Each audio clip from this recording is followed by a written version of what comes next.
¿Qué tal, familia? Hola amigos, ¿cómo estamos? South Coast Church les da la más cordial bienvenida, esperando que estén todos en casa bien y listos para comenzar con la última lección, que es la número 5, y después de esto vamos a hacer un repaso de la unidad número 4 y disfrutemos la palabra del Señor. Ok, ¿qué tal si hacemos una pequeña oración antes de comenzar? Amén. Padre bendito, te damos gracias en este día y gracias por la bendición que es tu palabra, que es la sabiduría y la riqueza que hay en ella, mi Dios. Bendice nuestros corazones, prepáralos, Señor, porque no nada más nosotros enseñamos, sino también aprendemos, al igual que todos nuestros hermanos, en el nombre de Cristo Jesús, Señor nuestro. Amén. Amén. Amén. Bueno, ya con esto comenzamos. Así como hemos dicho, la fuente de poder es el Espíritu. El Espíritu es lo que se llama la gasolina en un motor, lo que es la leña en la hoguera, lo que da la fuente de poder y la misma presencia de Dios viviendo aquí en nuestro corazón. Asimismo vamos a ver Zacarías 4:6, esta pequeña lectura nos va a abrir el entendimiento. Entonces respondió y me habló diciendo: Esta es palabra de Jehová a Zorobabel, que dice: No con ejército ni con fuerza, sino con mi espíritu, ha dicho Jehová de los ejércitos.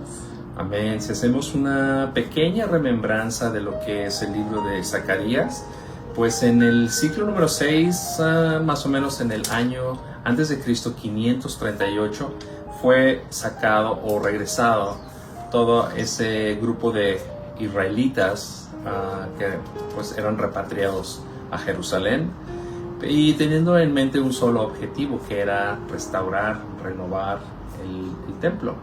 De hecho, era casi levantarlo desde sus fundamentos, dado que fue pues por el mismo rey de Babilonia, Nabucodonosor, destruido. A mí me sorprende que en este libro de Zacarías da un poquito de esta remembranza, pero empieza con mucha profecía del Espíritu de Dios.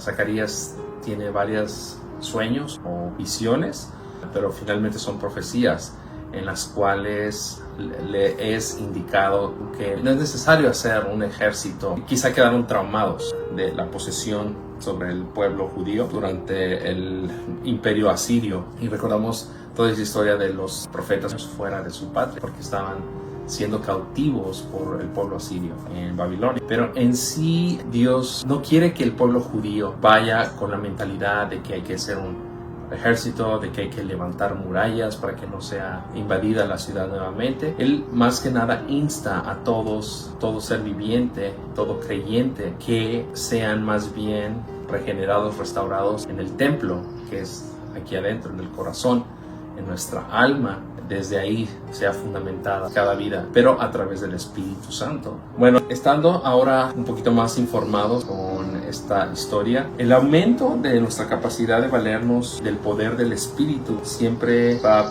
precedido por una percepción más profunda de nuestra propia insuficiencia. ¿Qué queremos decir con esto? Por ejemplo, el apóstol Pablo reconocía que sin el poder del Espíritu no podría, con esa gran encomienda de compartirle a todo aquel que no es judío acerca de la conversión, del evangelio, y por lo mismo él en 2 de Corintios reconoce que es necesario tener debilidad. ¿Cómo es esto que es necesario que seamos débiles, que Dios escoge débiles? Pues así es, porque de no ser así, el orgullo puede engrandecer sublevación. Capítulo número 12 de 2 de Corintios 7 y 8. Y para que la grandeza de las revelaciones no me exaltasen demasiadamente, me fue dado un aguijón en mi carne, un mensajero de Satanás que me abofetee, para que no me enaltezca sobremanera, respecto a lo cual 3 veces he rogado al Señor que lo quite de mí. Toda esta unción que desde el primer día recibió Pablo, recuerdan que le dijo Pablo: ¿qué quieres de mí, Señor?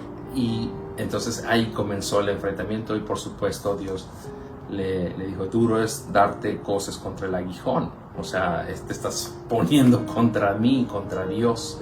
y desde ese momento el apóstol Pablo fue usado grandemente con la visión de compartirle a todo ser bien que no fuera del pueblo de Dios, quienes todos nosotros, y venimos a ser adoptados. La gracia se va a manifestar y se va a perfeccionar en las debilidades de cada uno de nosotros. Bueno, continuemos con el complemento de 2 de Corintios 12, que viene siendo 9 y 10. Y me ha dicho, bástate mi gracia, porque mi poder se perfecciona en la debilidad. Por tanto, de buena gana me gloriaré más bien en mis debilidades, para que repose sobre mí el poder de Cristo. Por lo cual, por amor a Cristo, me gozo en las debilidades, en afrentas, en necesidades, en persecuciones, en angustias, porque cuando yo soy débil, entonces soy fuerte. Bueno, hermanos, hay que hacer hincapié que la debilidad no es pecado. La debilidad es algo necesario para que la gracia de Dios camine en nuestra vida y su poder se manifieste, queriendo decir que en cualquier momento podemos fallar, que en cualquier momento podemos ser deslumbrados por el poder de Dios en nuestra vida. Yo recuerdo una vez que viví este versículo, bástate mi gracia, que mi poder se perfecciona en la debilidad, y yo aprendí en ese momento en que uno está resistiendo el mal, esta palabra no significa que te dejes llevar por el mal, que caigas en la trampa que Satanás está poniendo, sino más bien aguanta, resistiendo al enemigo, porque un día Dios te va a dar la victoria. El pecado nunca es la voluntad de Dios. Entonces, más bien en nuestra debilidad, refugiémonos en Él y resistamos al enemigo. En la debilidad tenemos que ser fuertes también. El mismo Pablo dice que debemos ser fuertes. Esto es un reflejo totalmente de lo que fue Cristo y es un eco en la vida del apóstol Pablo. De ahí viene la recompensa, porque el día que en el Sermón del Monte Jesucristo a sus discípulos les compartió acerca de las bienaventuranzas, es exactamente todo lo que viene en estos versículos, hablando de persecución, hablando de desapruebo. Esto viene a confirmar mucho lo que hemos estado viendo en otras lecciones. Bueno, continuando con este libro de 2 de Corintios, se caracterizaban, porque la lectura lo dice, que eran bastante criticones, que eran carnales y dados a juzgar a los demás, sobre todo en las cosas que no les convenía. La palabra no puede ser así. La palabra es una sola pieza y no podemos tomarla solo lo que nos conviene, tomar lo mejor y lo demás dejarlo, porque estaremos incompletos y no agradaríamos para nada al Señor con un comportamiento de esta índole. Bueno, vamos a pasar ahora a 2 de Corintios 4, de 7 al 10. Pero tenemos este tesoro en vasos de barro, para que la excelencia del poder sea de Dios y no de nosotros, que estamos atribulados en todo, mas no angustiados, en apuros, mas no desesperados, perseguidos, mas no desamparados, derribados, pero no destruidos, llevando en el cuerpo siempre, por todas partes, la muerte de Jesús, para que también la vida de Jesús se manifieste en nuestros cuerpos. Gloria a Dios. Dios ha dicho que nos ha puesto su poder, lo ha vertido en vasos de barro. ¿Y por qué en vasos de barro? Porque el vaso de barro es algo que solamente puede contener temporalmente algo, pero si se llega a romper o si está fracturado o filtra, pues se va a vaciar. Y pues eso es lo que quiere Dios, que seamos ese tipo de barro, ¿verdad? Que seamos moldeables en las manos de nuestro Dios. Por eso no somos un vaso. Yo soy un vaso de metal, o yo soy un vaso de material resistente que no sale nada.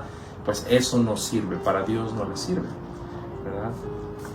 Vamos a ver 5 técnicas para que las apliquemos en nuestra vida. ¿Para qué son estas 5 técnicas? Bueno, nos vamos a apropiar primero, Dios, del poder de nuestro Creador que reside en nosotros por el Espíritu Santo que mora dentro de nosotros. Número 1. La confesión. Dios lo que quiere es que nos acerquemos confidentemente al trono de gracia, ¿verdad? Cuando nosotros nos equivoquemos, tropecemos, pequemos, hermanos, estemos completamente seguros de que todos nuestros pecados fueron pagados en esa cruz, ¿verdad? Y que no hay nada de honra en ello, y por lo contrario tenemos que quebrantarnos. Por eso somos hechos barro, Dios nos tiene que ver como barro para ser quebrantados una y otra vez. Esperamos que no sean muchas veces, que sea un vaso de barro que dure mucho tiempo, ¿verdad?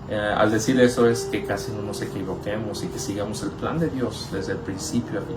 Número 2 dice que es la espiritualidad. Y bueno, cuando aprendemos la técnica de confesarle, ya la tenemos bien practicada. Hay que ser llenos del Espíritu. Tenemos que dejar que ese vaso de barro que somos, permitirle al Señor que nos llene con su sabiduría, con su palabra, que estemos buscándolo, que nuestra oración empiece a hacer ese espacio limpio, esperar dar la llenura de Dios en nuestra vida con un vaso limpio, porque esa es la razón de la vida, cumplir el propósito de Dios. La fe y reposo es la número 3 y dice que nosotros, una vez que pues somos confesados ante Dios y ante los hombres, también a veces hay que pedir perdón, ¿verdad? De cierta manera, a hacerle ver que estamos arrepentidos. Dios se complace en eso, pero sobre todo a Dios, que hemos sido quebrantados y que hemos sido llenos de espiritualidad. Veamos, la fe y el reposo nos va a ayudar bastante en nuestra vida. Esa es la técnica número 3, en la que la palabra de Dios empieza a apropiar de nuestro vivir diario y que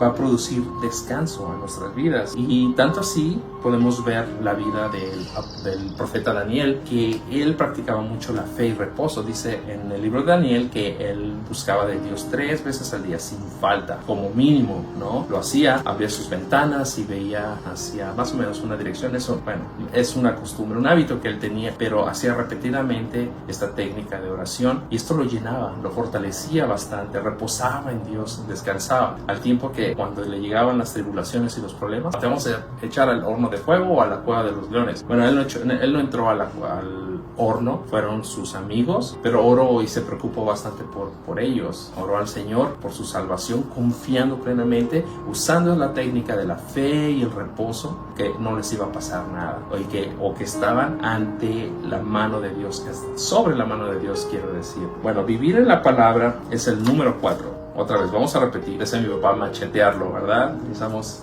dejarlo bien claro. Número 1, la confesión. Número 2, ser llenos del Espíritu. Número 3, vivir en fe y reposo. Cuando tenemos estas 3 ya un poquito más dominadas en nuestra vida, vamos a depender de la número 4. ¿Qué quiere decir esto? Que cuando comprendamos que no es suficiente solamente lo que escuchamos en la iglesia, en lo que vemos, sino vamos más allá del conocimiento. Inclusive esta clase es solamente algo que te puede ayudar, pero no hay como uno mismo abra su Biblia, que tenga esos hábitos de buscar la palabra de Dios.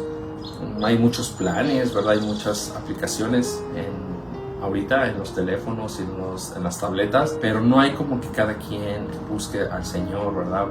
A través de un libro, de los salmos, de los evangelios, y estar ahí, ¿no? Encima de la palabra, o la palabra encima de uno. Y además de eso, vivir la palabra también es reconocer que ni la riqueza, que ni la abundancia, que ni el conocimiento académico me va a sacar adelante en la espiritualidad. Puede ayudar como una herramienta o, dígase, técnicas, ¿no?, de estudio que se aprende en la escuela. Pero si eso fuera suficiente, todo universitario estaría en la palabra. No, porque es una decisión que debe de tomar. Pero conozco gente que, son bastante remarcables en su hacer, que ni siquiera sabían leer y escribir antes de conocer la palabra, y después aprendieron a leer y escribir y son unos leones, ¿verdad? Tanto arriba en el púlpito como abajo, y comparten y llevan gente a la iglesia y ya lo están compartiendo a sus hermanos, a la familia, a los vecinos, y la verdad, pues ahí está. Es un buen ejemplo. Número 5, ocupados con Cristo. Bueno, cuando estamos ocupados con Cristo, vamos a ser una persona, un amigo de Jesucristo, que cumplimos los mandatos, como amarás a Dios, al Señor, con todo tu corazón, con toda tu alma, y con toda tu mente y todas tus fuerzas. Eso viene en Marcos 12:30. Bueno, si estamos ocupados con estas cosas, lo demás en nosotros mismos se va a fortificar. Tenemos que considerar, tenemos que medir las cosas de Dios, ¿verdad? Tenemos que concentrarnos perfectamente y estudiar e imitar a Jesucristo en toda verdad. La única manera de evitar el cansancio y desaliento La única manera de terminar la carrera es adquiriendo un conocimiento personal e íntimo con nuestro Señor Jesucristo. Bueno, esas son las 5 técnicas que podemos seguir para que el Espíritu empiece a adquirir nuestro corazón, empiece a vivir y a dar fruto, hermanos. Bueno, leamos Efesios 4:1-7. Yo pues, preso en el Señor, os ruego que andéis como es digno de la vocación con que fuiste llamado, con toda humildad y mansedumbre, soportándoos con paciencia los unos a los otros en amor, solícitos en guardar la unidad del Espíritu en el vínculo de la paz, en cuerpo y un espíritu, como fuiste también llamados en una misma esperanza de vuestra vocación, un Señor, una fe, un bautismo, un Dios y Padre de todos, el cual es sobre todos y por todos y en todos. Pero a cada uno de nosotros fue dada la gracia conforme a la medida del don de Cristo. Nunca se nos deben acabar las razones para dar gracias y festejar. Siempre recordemos eso. Nunca se nos deben acabar las razones de dónde venimos, de dónde salimos, y debemos empezar a festejar cada día. De las pocas cosas que yo recomiendo es recordar tu pasado. Un pasado pues que no era muy decoroso antes de Cristo, pero después de él que solamente me sirva como si yo lo pusiera en una repisa, y esto era antes y he vencido. Dios ha vencido en mi vida juntamente. Amén. En Jueces 6:11, el joven Gedeón era una persona que vivía aterrorizada por los ataques de los medianitas, que tenían como encomienda acabar con sus cosechas, quemar sus tierras, inclusive tomar la vida de muchos de ellos. Él es llamado a llamar al pueblo y formar un ejército. Se fijan cómo Dios busca ese tipo de personas, gente que tema, pero que tenga determinación en terminar las cosas. Dios les dio la victoria. Al final, aunque fueran 300, Dios les dio la victoria. Eran 300 y Dios les dio la victoria. Increíblemente, ahí conocemos que Él les dio cántaros, les dio antorcha y cuernos para tocar, ¿verdad? A la voz de Gedeón, y bueno, derrotaron al ejército. Gedeón era un hombre temeroso, era alguien de la tribu de Benjamín, que se consideraban los menores en cuanto a las tribus de Israel. La de Benjamín era la menos prestigiada y los más pobres quizá, y de ahí salió Gedeón. Estaba escondido cuando el Señor lo llamó. Porque no usó otro. Valiente. Es verdad, por eso nos ha escogido a ti y a mí, hermano, hermana, para que sintiendo ese temor, sintiendo que no somos tan valientes tampoco, pero estamos determinados y dispuestos a servir a Dios. Por eso Dios nos va a usar. Amén. Bueno, esta ha sido la lección número 5 y bueno, estamos listos para ver el repaso con Susana. Gracias, Julio. Gracias a todos. Pues seguimos aquí en el repaso.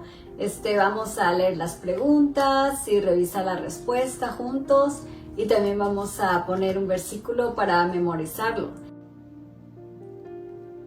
Repaso unidad 4. La manera cristiana de vivir. Lección 1. Perspectiva, gracia.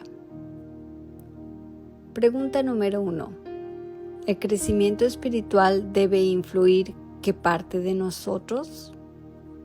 Nuestros pensamientos.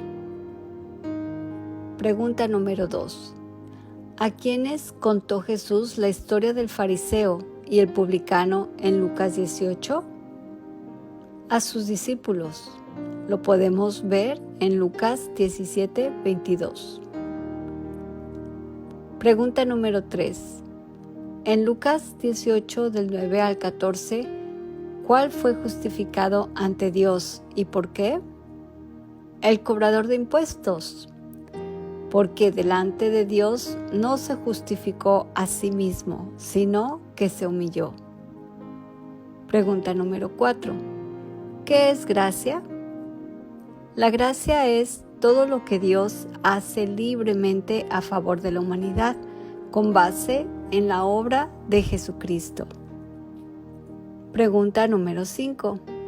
¿Cuál es el versículo que describe nuestra mejor actitud ante Dios? Lucas 18:14. Versículo a memorizar. Carta primera a los Corintios, capítulo 15, versículo 10. Pero por la gracia de Dios soy lo que soy, y su gracia no ha sido en vano para conmigo. Antes he trabajado más que todos ellos, pero no yo, sino la gracia de Dios conmigo. Primera de Corintios 15:10. Lección 2. Percepción, discernimiento. Pregunta número 1. ¿Qué es maldad? Maldad es la política de Satanás. Es algo putrefacto, dañino, que muchas veces se disfraza con algo bueno. En esencia, es todo aquello que lleve a la independencia de Dios. Pregunta número 2. ¿Dónde fue juzgado el pecado? En la cruz del Calvario. Pregunta número 3. ¿Con qué debemos vencer el mal? Con el bien. Pregunta número 4. ¿Qué es discernimiento? Es tener la habilidad de juzgar entre el bien y el mal. Pregunta número 5. ¿Cuál es la relación entre amor y discernimiento? El discernimiento nos ayuda a identificar la situación espiritual para tener victoria sobre esa situación en el amor incondicional de Dios. Versículo a memorizar. Carta a los Hebreos, capítulo 5, versículo 14. Pero el alimento sólido es para los que han alcanzado madurez, para los que por el uso tienen los sentidos ejercitados en el discernimiento del bien y del mal. Hebreos 5:14. Lección número 3. La prueba, tentación. Pregunta 1. ¿Cuál es el primer paso para vencer la tentación? Anticiparse a la tentación por medio de la oración constante. Pregunta número 2. ¿Qué límite pone Dios a nuestras tentaciones? Hasta donde podamos resistir. Lo podemos ver en 1 de Corintios 10:13. Pregunta número 3. ¿Cuáles son los 3 orígenes de la tentación y su salida? El mundo, conquistemos. La carne, huyamos. El diablo, resistamos. Pregunta número 4. Según Santiago, ¿qué hemos de considerar cuando somos tentados? 1. Consideremos que Dios es fiel en limitar la prueba. 2. Dios obra para bien a los que le aman. Pregunta número 5. Mencione 5 disciplinas diarias que nos preparan para hacer frente a las pruebas y tentaciones. 1. Comience cada día lleno del Espíritu Santo. 2. Comience cada día con estudio y oración. 3. Manténgase alerta para permanecer en fe. 4. Manténgase alerta para oportunidad de servir. 5. Su familia es la base para aplicar cada principio. Versículo a memorizar. Carta primera a los Corintios, capítulo 10, versículo 13. No os ha sobrevenido ninguna tentación que no sea humana, pero fiel es Dios, que no os dejará ser tentados más de lo que podéis resistir, sino que dará también juntamente con la tentación la salida, para que podáis soportar. Primera de Corintios 10:13. Lección 4. Verificación, reposo en fe. Pregunta número 1. Hay una cosa que todo cristiano debe de temer. ¿Cuál es? No poder entrar en la vida de reposo en fe. Pregunta número 2. Menciona 5 personajes que pasaron por pruebas extrañas. 1. Abraham. 2. La viuda de Sarepta. 3. Naamán. 4. El ciego. 5. Pedro. Pregunta número 3. Al pasar por pruebas extrañas, ¿qué realmente nos está preguntando Dios? ¿Confías en mí? ¿Cuán capaz eres de no hacer nada? ¿Cuán capaz eres de descansar? Pregunta número 4. Enuncie 8 sábados de reposo en fe, con cita bíblica. 1. Sábado de Dios, en Génesis 2, del 1 al 3. 2. Sábado semanal, en Éxodo 20, del 7 al 11. 3. Año sabático, Éxodo 23, del 10 al 11. 4. Descanso de Canaán, Hebreos 3, del 7 al 19. 5. Año de jubileo, Levítico 25 y 27. 6. Sábado momento a momento, Hebreos 4, del 1 al 9. 7.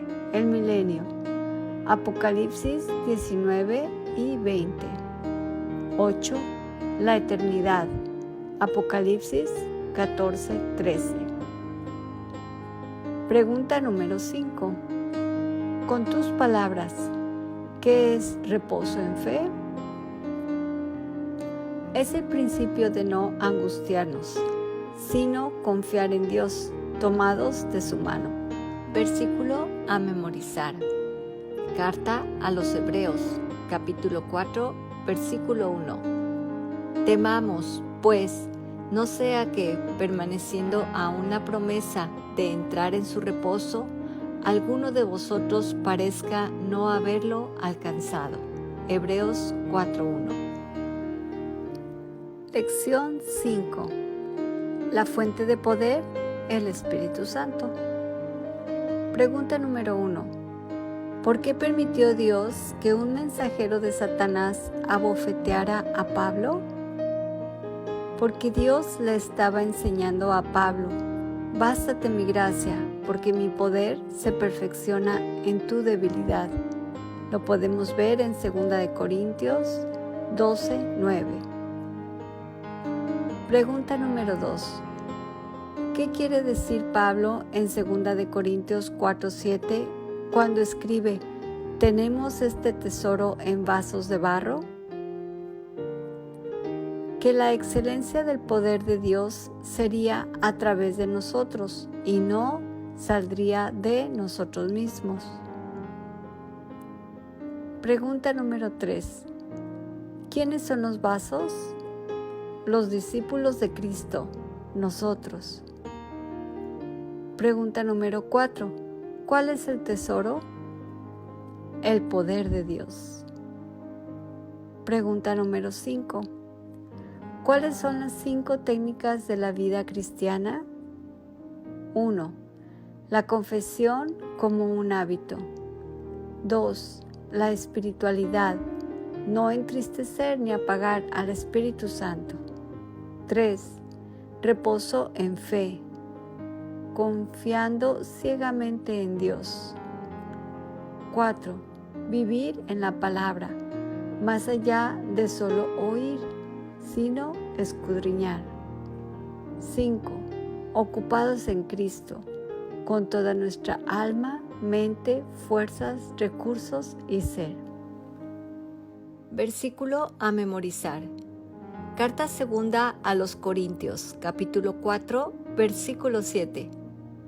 Pero tenemos este tesoro en vasos de barro, para que la excelencia del poder sea de Dios y no de nosotros. 2 Corintios 4, 7. Bueno, este ha sido el repaso, hermanos y hermanas. Esperemos que les haya gustado. Preparémonos para orar y estar listos para la próxima semana con la última unidad, la número 5. Amén. Padre bendito, te damos gracias por esta clase y hemos aprendido mucho, Señor. Y sabemos que necesitamos ser quebrantados, Señor. que necesitamos poner toda nuestra confianza en ti, depender cada día y cada noche, Señor, de la fuerza que hay en el poder de tu Espíritu. Bendícenos en el nombre de Cristo Jesús. Amén. Amén. Bye.